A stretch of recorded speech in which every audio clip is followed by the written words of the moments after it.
Today we are talking about Bitcoin tax game theory, governments and jurisdictions that try to overtax Bitcoin and have unfair tax regulations are probably going to find that this is not a great strategy, and those governments and jurisdictions that create favorable tax regulations for Bitcoin are going to find that this is really going to benefit them.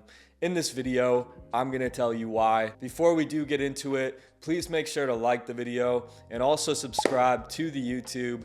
Really appreciate your support. I'm also going to put a QR code down below for a Bitcoin tip. So if you want to support the channel, feel free to leave me a little tip. Now let's get into it. So why would governments want to create favorable tax regulations for Bitcoin?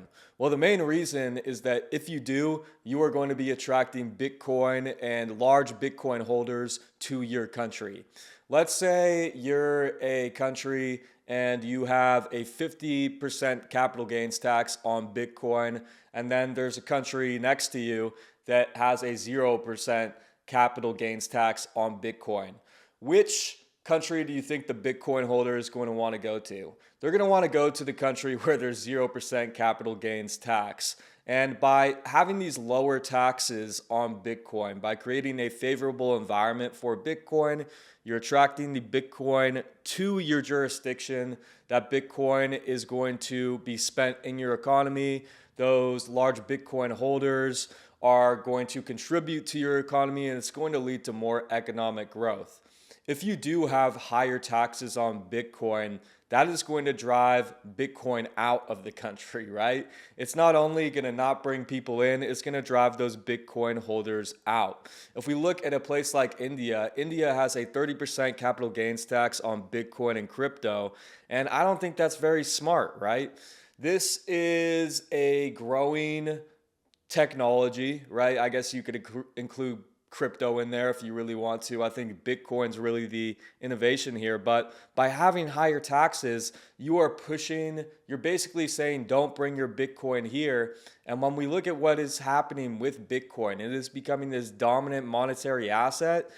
That's probably not going to be a good idea, right? You're going to want Bitcoin coming to your country, especially as it goes up in value. That's going to lead to a lot of growth for your economy. If you're having higher taxes and pushing it out, you're just kind of shooting yourself in the foot. By creating favorable tax regulations for Bitcoin, you are also attracting businesses, including Bitcoin businesses, to your country. We can look at a place like El Salvador, who has really embraced Bitcoin, and we've seen a lot of businesses, mostly Bitcoin businesses, looking to move their headquarters to this country. We can look at Bitfinex, one of the largest cryptocurrency exchanges, who has moved their headquarters to El Salvador. And we could also look at Tether, one of the largest stablecoin providers. They have moved their headquarters to El Salvador as well. And with all of this Bitcoin moving to El Salvador, with businesses moving to El Salvador, I'm sure a lot of other businesses are looking at this country and saying, hey, we're seeing a lot of money move here. We're seeing businesses move here. Their economy is growing.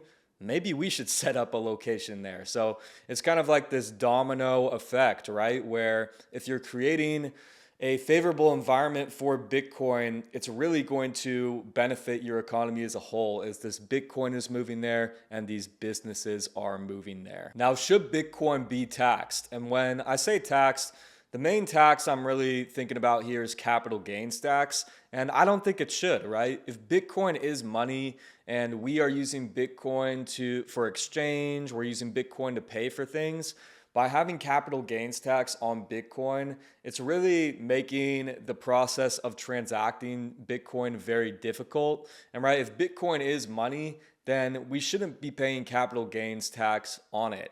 And really, this capital gains tax makes transacting in Bitcoin very difficult because, I mean, think about it. Let's say every time you went to the grocery store and bought groceries, or you went into like a 7-Eleven and bought a Gatorade, if you had to report every little transaction on your taxes, it would be near impossible, right?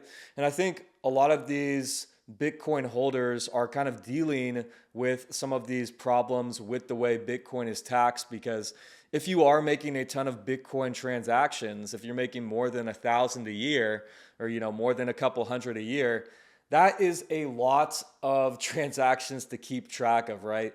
If you're having to calculate the capital gains on every little transaction, it's very difficult. Also, we can look at Bitcoin holders who have been stacking Bitcoin for a very long time. It's very difficult to determine your cost basis.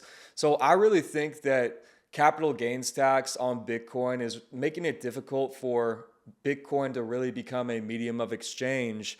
And I think that countries that really get rid of capital gains tax on Bitcoin, or what we're seeing in a lot of jurisdictions is, these jurisdictions are getting rid of capital gains tax on transactions that are under a certain value. We just saw in Ohio that a bill was passed that's basically going to make it so there's no capital gains tax on transactions that are under $200, which is great, right? That means that people can they can use Bitcoin for exchange for those little transactions and not have to worry about paying that capital gains tax. Some examples of tax-friendly jurisdictions for Bitcoin include El Salvador, who has no capital gains tax on Bitcoin transactions. We could also look at the UAE, the United Arab Emirates, who also has no capital gains tax on Bitcoin transactions. We can look at Thailand, who recently passed legislation for a 5-year exemption on capital gains tax for Bitcoin and crypto transactions.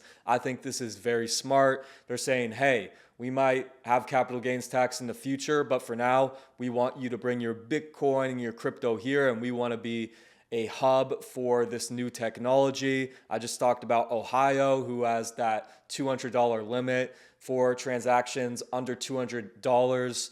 They are not going to have capital gains tax. And then at the federal level in the United States, we're seeing this Bitcoin Act being passed through the government, or going through the government. And if it does pass as of now, that would mean no capital gains tax on Bitcoin transactions under $300. Now, I don't think we should be paying capital gains tax on Bitcoin at all, but if we could start there, right, and we can exempt some of these smaller transactions from capital gains tax, I think that this is a step in the right direction. That's going to wrap it up for this video. My main takeaway is that the jurisdictions who have favorable tax regulations, who don't overtax Bitcoin, these jurisdictions, these countries are going to benefit. They're going to be attracting Bitcoin and business to their country, and that's going to help their economy grow.